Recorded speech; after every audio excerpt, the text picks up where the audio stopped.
Do you need anything in order It's to be being able to share? recorded. Let's see. I'll just, yeah, you need to enable me Make to that just let me Monaco? share. Make me a, Yeah. yeah. So your PC. Oh yeah, cool. No, I'm good now. Yep. My Yeah. PC. Yep. Yeah. Now I'm running all over the joint at the moment, so don't put this in the video. I'm just going to get my laptop, and you'll see the side of me. But my phone is about to run out of juice, and I've currently got the sound on the phone, so I'll try and flick across to the laptop in due course. Fair enough.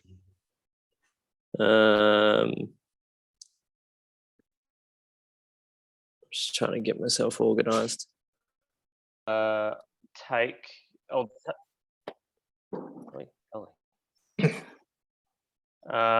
you through Bunyal as a property, and we can have a look at the resolution that we can kind of gain, and then I'll take you through some outputs, some very quick outputs that we can start to generate around that. And then I've got QGIS open as well, so I'll send us, if we get time, I'll give us a look at another site, which is a kind of restoration site that we're just starting, we're just beginning, which Wardy is the Canary Island project, actually. So we've got a bit of context around that, because hopefully we're going to draw that into Regen Farmers Mutual anyway. So have you got my screen now? You do, great. We do. So we're just in a mapping program, or in my processing program now. And we'll jump in here. To give you context, this is a weed management project. So this particular project in Central Victoria, it's called Mount Bunyal. You can see granitic ridge down onto kind of open plains, grassland slopes. And all of this kind of grey material, or most of that grey material, you can see is wheel cactus. So it's about 500 hectare property, and it's kind of teeming with wheel cactus. So we captured this in 3 days. As far as the orthometric photo goes, broke it up into into different mosaics and flew them separately, and then brought them all together and kind of meshed them together. On a high res process, just for context, we're at about 5.8 centimeters average ground sample distance. So that's per 5 centimeters to the pixel.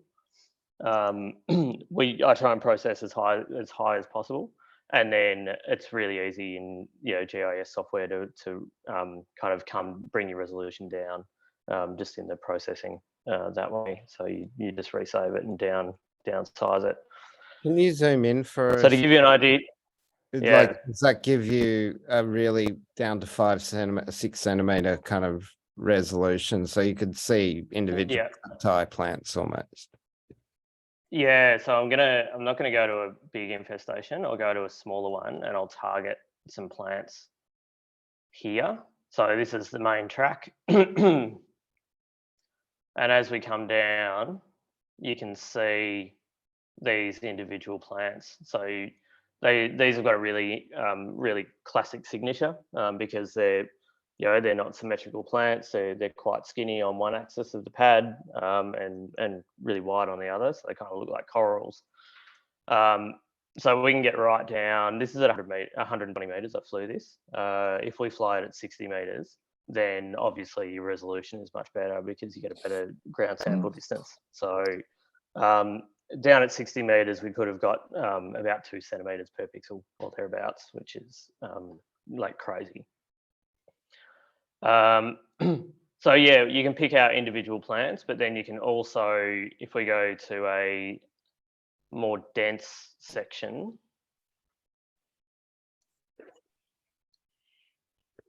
like here, you can kind of see them really clearly, even from this kind of view at 100 meters. But you get a really clear image as you kind of push in. So that's at 5 meters. That's at 3 meters. And so you can start to see this structure. There's a couple of really good sites here, Christoph, that I think kind of suit what we're trying to get at, which are these forestry planted blocks. So these were planted as part of we think as part of a land care project, and they're scattered across the block. So here, that's a more kind of.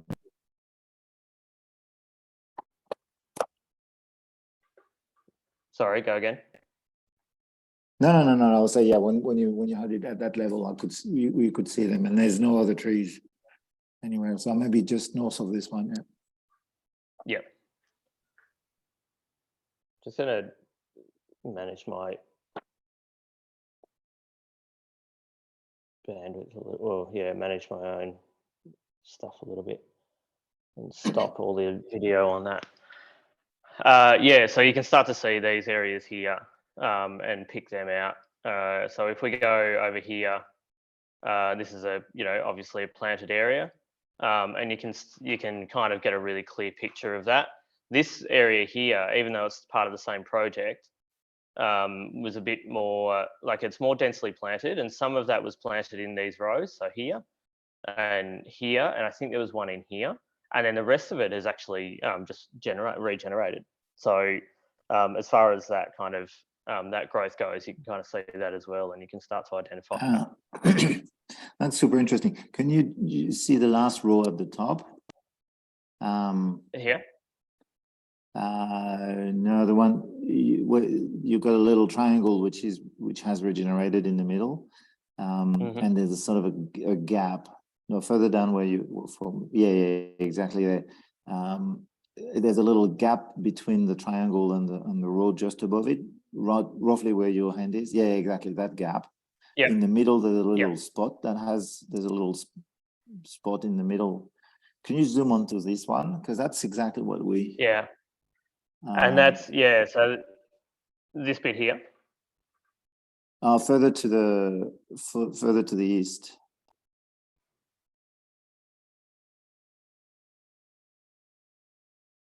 Oh, that'll do. Okay, so those so those little trees, yeah, exactly there. So those little trees would be what? These are predominantly sugar gum. So I imagine they're sugar gum Hymenthera dentata, not Melicitus dentata, which is a common shrub on the site, and there'll be a few acacias in there as well. So there's some acacias that do pop up, particularly at around slope, or where the seed can be caught and soften up and then regenerate or germinate. Okay, so you can see. Can you tell the height of those shrubs from your? Yeah. So. Yeah, we can. So you can see here, just up the top here, we're in the orthomosaic. What we can do is this is a plant health tool that we can use, and we can run this. We can't run it through NDVI because it's RGB, but we can run it through Avari. Christoph, are you across plant health indexes? Yeah. No. So I'm just doing NDVI. Yeah, cool. All right. So Vari is it's a plant health index that uses red, green, and blue through RGB camera imaging. But essentially, it just starts to allow you to focus in on vegetation a little bit more. So here's our kind of spectrum width just up in this white window here, and we can pull that down to start to look at what or just represent what we want to see. So we can start to really hone in on the canopy there and tune the index to canopy or to native vegetation. I've also got I didn't do it on this block, but I'm about to do it for a bunch of this site. I also run a multi-spectral drone, so I can get NDVI and NDRE assessments of each area. But then we've also got our surface model. So we can see here we've got a min and a max. So minimum of 63 above mean sea level, 63 meters. Maximum of 222 meters above mean sea level. And again, I'll just zoom out.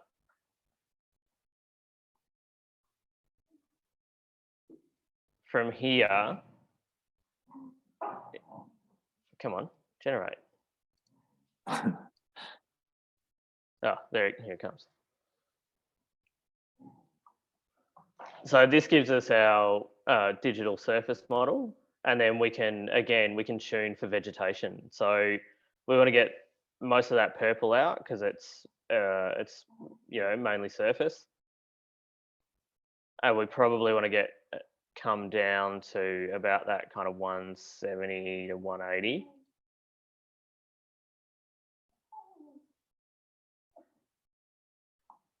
Come on. Yeah, it's done some heavy processing this week, so I think it needs a rest. There you go. This is probably not the. I'm going to move away from this because there's so much hill in it. Yeah. This one will be better. This is a forestry project.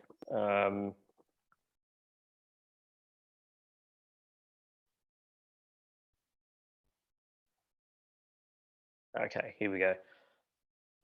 So this is Kamaruka, planted for forestry about 20 years ago or more, 25 years ago. It's a bit flatter, so we don't have to kind of do much noise reduction here. And this is where we can start to, this is with our digital surface model, this is where we can start to get our canopy. So on average, our canopy here is kind of in this kind of space of the DSM. Yeah. So we can pull that down.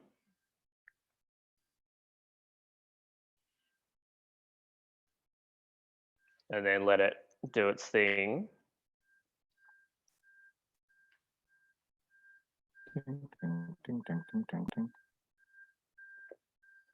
And we can start to model that canopy. That is pretty cool. So all of this purple stuff here is actually that's above 2 meters. So really, I'm trying to do it really quickly, and I'm trying to do it fast, and I'm not doing a very good job of it. But it's just a matter of tuning, and this is a really it's quick and dirty, this one. So it's just a matter of tuning it to your 2 meter canopy height, and then being able to assess that. So we're starting to come in a little bit more here now. Ordinarily, what I would do when I'm assessing this stuff, and I'm just kind of putting the methodology together for Canary Island, but I would actually have a couple of ground control points. So now I'm doing everything in RTK. So real-time kinetic positioning mode, which means we're down to a precision of generally speaking, it's under 5 centimeters. But that's in each axis. So that's X and Y and Z values. And then if I can put a configuration point in or a calibration point like here, for instance, and know what the ground height is there, and here and kind of down here, then we can start to tune for that and pull out everything. Let's say this is our top point, our highest point, and that's at 1 meter. Let's just work in hypotheticals. So 1 meter above mean sea level, and this is 0 meters above mean sea level, and we want to get to 2 meters. I know that if we set our height at our canopy height at 0.5, then we're actually going to 1.5, then we're going to capture all of that and capture it at the 2 meters height. Just one quick question. This is by the way, this is fantastic and more than we need by a long stretch. Just one quick question is, how do you record on the image itself? How do you record the height of the point that's been, of the pixel? Oh yeah, you can do it. There's a couple of ways to do that. So you can do it in an annotation mode. So there's a measurement tool here. So I can put that point there.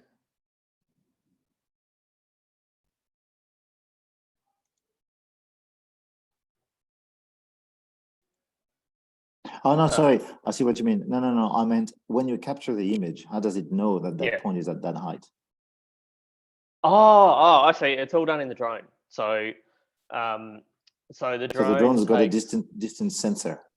Yeah. So it's all in the metadata. Okay. So you'll see. I'll jump back here. And so the way photogrammetry kind of works, let me know if I'm telling you how to suck eggs here. Is you'll take, this is the one that we're looking at, BKI sample area. So I went out and I produced a map of that area. It's 253 photographs and they overlap by, well, you can set the overlap, but generally speaking, I overlap by 85% minimum on the front overlap and on the side, what we call the side lap. So you're only capturing, every new photo you take, you're only capturing 15% more ground, if that makes sense. And the reason for that is to get that accuracy in the stitching and in the ortho photo. Yeah. But every photo then, out of these 253 photos, you've got this this significant overlap of the photos, and it takes every image that drone takes, it takes metadata through its sensors. So these here construct the reconstruction points, you can see. So that's like, what is that? It's like 4 million reconstruction points. 40 million. Yeah, 40 million. Yeah. So that's what we call the point cloud. So it takes all of the metadata out of those photos and creates a point cloud, and that's how it knows where that that surface or where that elevation is. Correct. Yeah. And so when we get down, really get down into the weeds of it, with an RTK base station, which I now use. That RTK base station has got, usually you're connected to about 44 satellites. So it takes absolute precision positioning. And then everything that every image that the drone takes is controlled by that RTK unit. So in terms of its positioning. So takes the position at the center of the image and then the processing does the rest with the metadata and kind of branches out. So if we look at this, you'll get a bit of an idea of that here. So, So this is the model that we were able to take. This is a bit dirty. If I was taking a three-dimensional model and doing a 3D survey, I'd probably take 3 times the amount of photos, at least for this sort of area.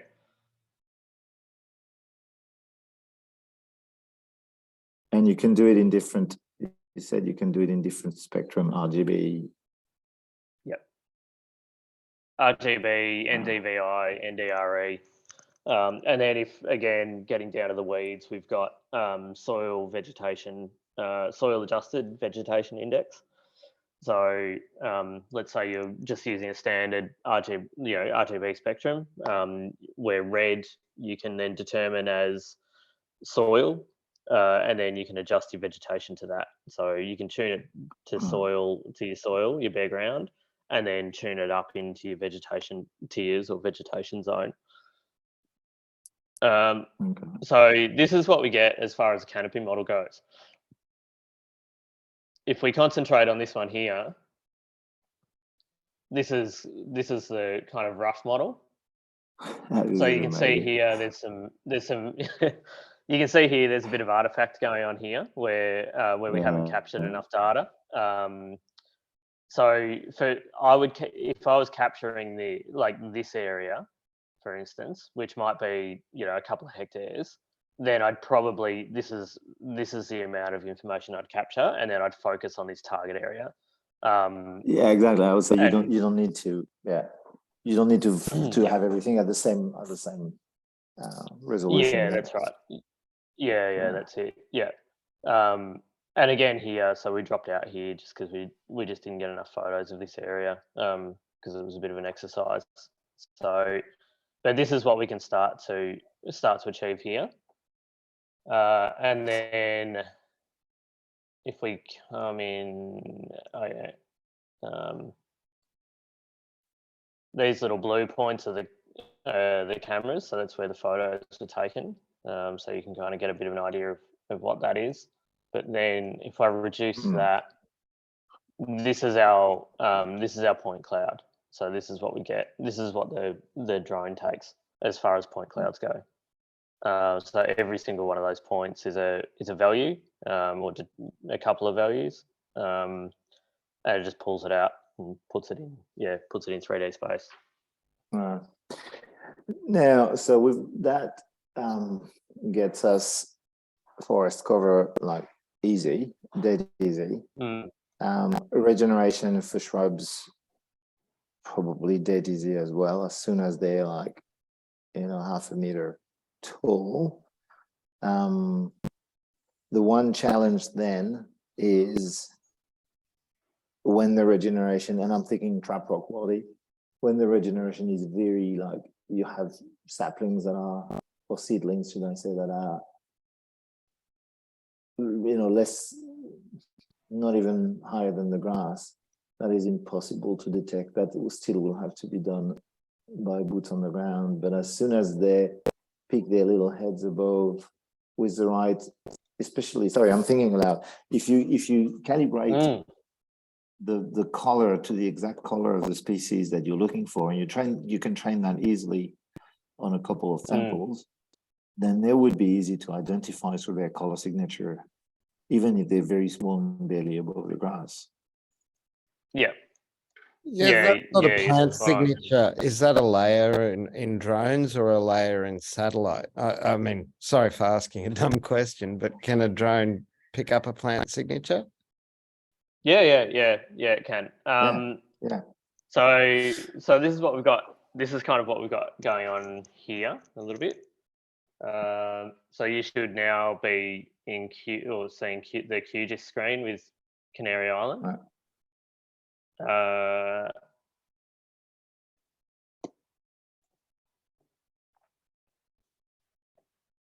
So what we can do here, this is a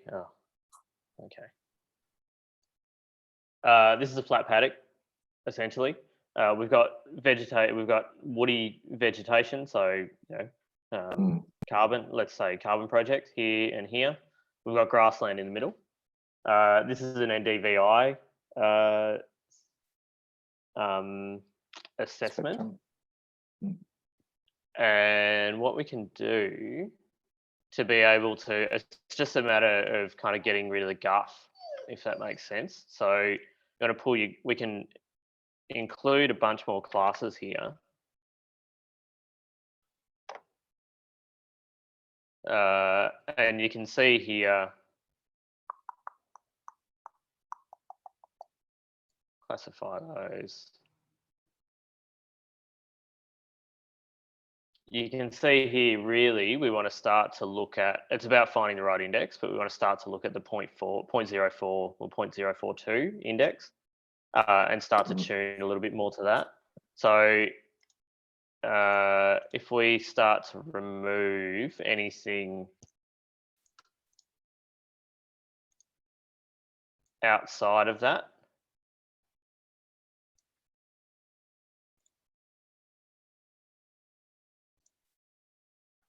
again, this is dirty as, so but it just shows the, yeah, and you'd have to do it only once, because once you've trained you've selected the right colors for the, let's say, 3 dominant species, that's all you need. Here you go. Trees. Yeah. Nice. So we can start to pick those. Yeah, we can start to pick those up here. Yeah. Can't wait to do it on the Traprock, few of the Traprock areas. Oh, so nice. even There's a big, yeah. That's exactly what I was looking for. Those little ones, how big would they be? They would be, 20 centimeter shrubs, would they be? yeah, there's still a little bit of noise there, but yeah, I imagine. Let's remove that. There you go. So we're kind of seeing these here. That's a bit of regeneration Grass. there. Yeah, through there in the grasses. And then these here, so they're not, they'd be, they're up over the grass, but yeah, they'd be half a meter less. These ones here. Yeah, less than that.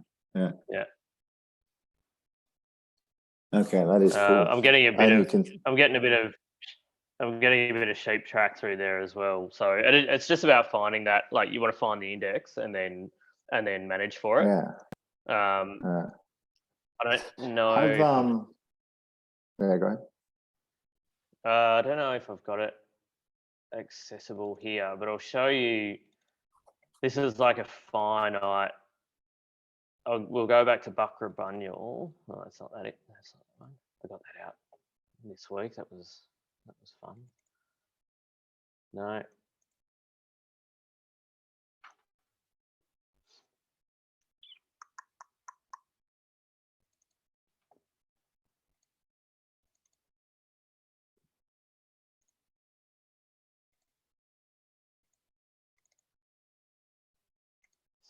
Let's see what happens here.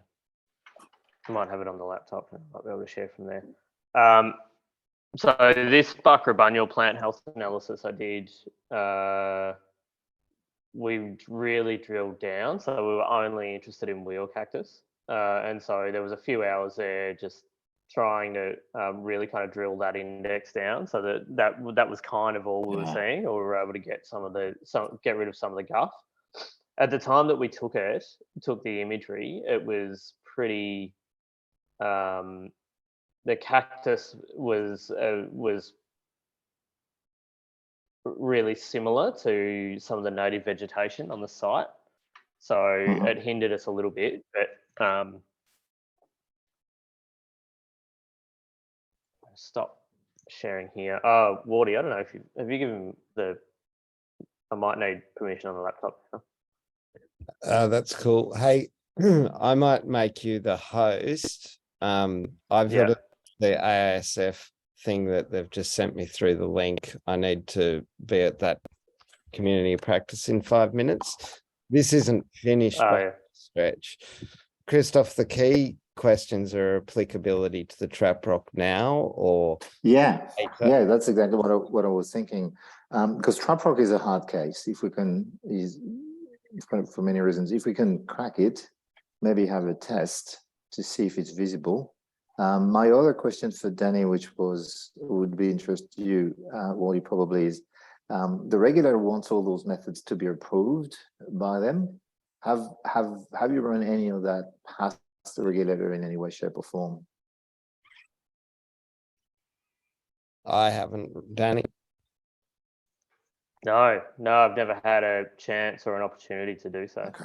Okay. Because normally, and I don't think, I mean, they're a regulator, they're not going to ask technical questions, but they want to approve it once and see how it works and make sure that we've trained the algorithms well. And after that, we can run with it on multiple projects. We can run with it on multiple reports in time, etc., etc. So if we can prove it on Traprock, then it'll be super useful. Sorry, go ahead. What? Oh, so they're the cactus. Yeah, so these are the cactus. Yeah, so what you can see there, right all through here, we were able to tune down the soil and the ground, the ground layer. We were still getting granites, so these are areas of granite through here. That's a shrub, so that's native vegetation versus some of the like melositis and some of the wattles were kind of being included in points, and funnily enough, a lot of sugar gum. So they were just the same kind of wavelength, like light wavelength. Yeah. I get my bearings. So yeah, you can start to see some of the sugar gum was coming through. There's cactus in the middle there. This is all cactus. So we're able to tune that right down to the absolute kind of detail. And if I just go up to the index here, so we were running in a 0.3 or negative 0.3 to a 0.8, and it's that 0.8 spectrum that we were really interested in, this top end. Yeah. So then what I really wanted to do with this project, and the money just didn't, this kind of scope was there, but the money wasn't there. Even here, like that's a ring of century plant where an old homestead was, or an old shed. So what the next step to this, if the scope had have allowed, was in QGIS or other GIS software, but QGIS is really good because it's open source. You can access code. You can actually run a pixel-based algorithm. So you can run a bin algorithm or formula, and just say pick up every pixel that is 0.8 in the attribute layer. And then you can actually turn that into hectares. So, or you can turn that into area, whatever area we might be dealing with. So it's something that I've kind of wanted to play with on a few of these tiles, but I just haven't had time. I've been flat chat doing paid work, if that makes sense. But yeah. But like we could by doing that, we can ascertain exactly how much biomass is in how much pixel mass is on that map or on that property of wheel cactus or whatever. Yeah, or whatever thing, whatever species we were looking at. Whatever species we're looking for. You'll have a field day with HIR, but if we can make it work, then that'll save us a lot of time. I'm not sure whether Wadi is still here. No, he's stuck there. No, he's gone. To what extent can we have a run at Traprock to see whether we can make it work? The reason the Traprock is a hard bit because they have lots of areas where they could do regeneration projects. The problem is that it's going to be hard to prove that the regeneration capability, because it's been grazed for so long. I don't know whether the seed banks will be there. Plus the box regeneration, which is coming from a big tree out and doing very dense thickets, doesn't really match the method, which is hoping for a more consistent, a more uniform regeneration. Having said that, when we were there, looking at it, even far away from the box trees, you had some seedlings showing. So my hope is that there's actually more seed bank than we think, and if they stop grazing, it will start showing very quickly. So if we can, but it's probably the hardest regeneration that there will ever be. The rest will be easy to pick up anywhere else, I think. So what's the scope for you to do a trial there? Go there, fly over. It doesn't have to be big. We pick 20 hectares of varying country, and then try to see whether it actually picks up the regeneration. Yeah, I was talking to Wardy about this yesterday when we were chatting. The scope is there. Really, it's just dependent on whether the funding's there or not for getting up there and get it going. But yeah, no, I'm really keen on this. So the other thing that I don't know if Wardy told you, but I mean, I've kind of, this is the analysis bit of what I do, but I've just before Christmas, I invested in an on-ground works drone as well. So I've got a spraying and spreading drone sitting there now, which is over 100 kilos of drone. But what that does, so I'm using it on Buckrabunyal on that wheel cactus. We're spraying. We're starting to implement a spray program. But the main reason I bought it was because I work in the sustainable ag and conservation space. I'm actually much more interested in the regeneration opportunities and potential in broadcasting seed for projects exactly like that. So if we're just looking at seed bank and fortifying that seed bank and trying to get that growth, it's not, there's nothing stopping. Like, there's a really good project to be had there where we go up. Yeah, as you say, we do 20 hectares or whatever, and 10 of which we analyze all of it, and then we split it in half. 10 of which we do nothing, and fence it and see what re-veg comes in or what natural regeneration comes in. The other half, the other 10, we reseed on a broad, through broadcasting at 10 meters or whatever, a native seed mix, and then start to look at that value as well. So essentially, what we're doing is we're kind of, hopefully we're speeding up the regeneration process or the natural regen process by by collecting local seed or purchasing local seed and then putting it back in the environment. But yeah, trying to work on the seed bank and fortify that rather than going out and planting. There's two things on that. The regeneration methods do not allow you to plant. So that's out specifically for those methods, but the plantings method does not specify which sort of plantings you could do. So you could very well use seed spreading for plantings methods, which are very possible. In Traprock specifically, they're not too keen on seeding as well, because I suggested it and they all looked at me like if I had put my foot in it, because they had a planting project next door which failed completely. So just like, oops, they don't like plantings. But outside of Traprock, or even there, if we can convince them, there's also potential for seeding where regeneration is not happening fast enough. So that would work as well. I heard about another company called Air Seed, I think, that does seeding, planting by with drones. Yep. So anyway, so all three are possible. And if we do a trial at Traprock, I would definitely try exactly as you say, half of it, or maybe 3/3, 1/3 which is seeding, 1/3 let the regeneration grow, and another one where let the regeneration happen naturally, but exclude grazing, and the last third we continue grazing to see where the difference is. My hypothesis being that it's really grazing, especially sheep, that actually kill everything, the poor seedlings. Yeah. Whether if you graze cattle, they don't graze tree seedlings as much, and therefore regeneration with cattle grazing is really easier. Anyway. Yeah. Well, let's talk to Wardy from funding perspective, whether we can try that at Traprock. That'd be awesome. If we take a plot of and if we sorry, go on. No. I was about to say, if we take a plot, maybe 4 times 10 hectares, 1 native forest to tune the detection, 1 seeding, 1 just regeneration, and 1 control plot. Yeah, that'd be awesome. Yeah, I reckon. Yeah, and depending on, Traprock is pretty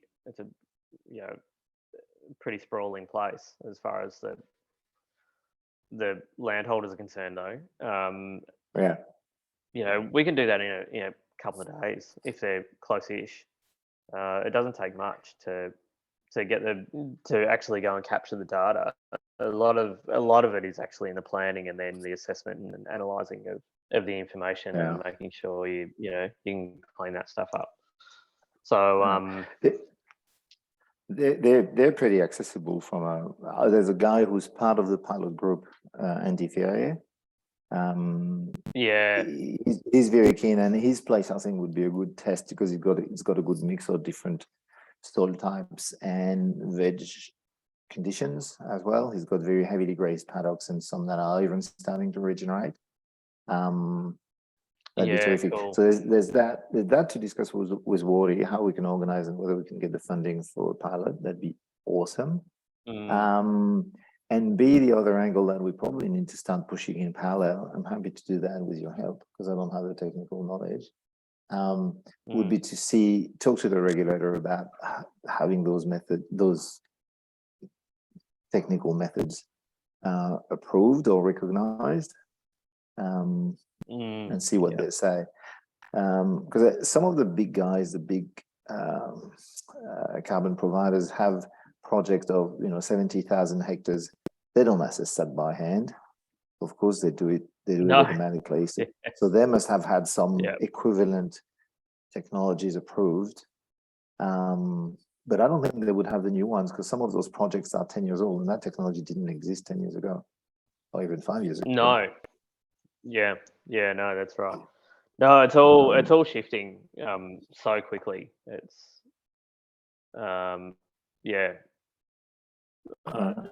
it's kind of like we're in that catch-22 again, where the policy and the frameworks just can't keep up with this stuff. Like I'm sure they're I mean they're linked to satellite, but then as you said, what's the satellite data? Like 45 meter resolution or something, like 5K. A good one, a good pixel. The latest Sentinel ones are 10 meter pixel. So there's no way you can assess regeneration properly with that. No way. No. Yeah, that's it. Cool. All right. Well, 3 actions. I'll if that's okay. Thank you so much, Danny. That was amazing to see. I knew those technology existed, but I had never seen them in action, nor so easily, brackets, because it's not that easy. But so accessibly, I should say, put together. So that is really cool. I'll write down my thoughts to Wardy and yourselves and Rowan. Suggest that we do the pilot at Traprock, and see whether he can master the funding. That's his job. That's it. Our job is get rolling on the case. Exactly. Our job is to do the fun stuff, and they have to do the annoying stuff. So cool. That's right. All right. Thank you, Danny. Look, I wonder whether there's a guy that we spoke to, Wardy and I spoke to at the National Carbon Conference in Albury last year, and he was in Prime Minister and Cabinet, but he was kind of public servant, but he was on the policy end of it, and particularly looking at carbon methodology and assessment methodology, and how we can kind of speed it up and expedite it, but also looking at the rigidity of it. So he might be someone to get hold of and go, hey, we've got this trial, it's not a massive trial. Like we're not asking for a lot of money to do this either.